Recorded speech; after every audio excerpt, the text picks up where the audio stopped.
एक गरीब मोची लोगों को हज के लिए जाता देखकर कहता, इंशाअल्लाह एक दिन ऐसा जरूर आएगा कि मैं भी इसी तरह हज पर जाऊंगा।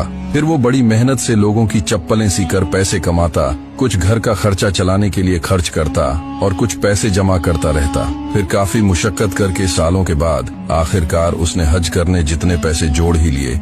जब पैसे जमा हुए तो मोची हाजियों के साथ हज के लिए रवाना हुआ। जब रास्ते में हाजियों का काफिला आराम करने के लिए रुका तो मोची बैतुल खला के इरादे से इतराफ के जंगल में गया। उसने वहाँ एक अजीब मंजर देखा। एक बापर्दा खातून मुर्दार जानवर का गोश्त काट कर ले जा रही है। तो मोची उसका पीछा करने लगा कि आखिर देखूं ये औरत मुर्दार जानवर का गोश्त कहाँ ले जाती है। फिर वो औरत जाकर एक घर के अंदर घुसी। फिर मोची छुपकर खिड़की से झांक कर देखने लगा। जब मोची ने वो मंजर देखा तो उसकी आंखें फटी की फटी रह गईं। वो औरत जो हिजाब के हिसाब से मुस्लिम लग रही थी, वो मुर्दार जानवर का गोश्त पकाकर अपने बच्चों को खिलाना चाहती थी। फिर मोची ने आवाज दी, ऐ माई, ये क्या कर रही हो? दरवाजा खोलो, मैं तुम्हें ऐसा हरगिज नहीं करने दूंगा। उस औरत ने दरवाजा खोला और मोची के सामने रोने लगी और कहने लगी, मैं एक सैयद जादी हूँ। मैं इतनी मजबूर हूँ कि मेरे बच्चे भूख से मर रहे हैं, इसीलिए मैं ये मुर्दा जानवर का गोश्त पकाकर बच्चों को खिलाना चाहती थी। मोची की आंखों में आंसू आ गए और उस सैयद जादी से कहने लगा, ये मुर्दार जानवर का गोश्त फेंक दो,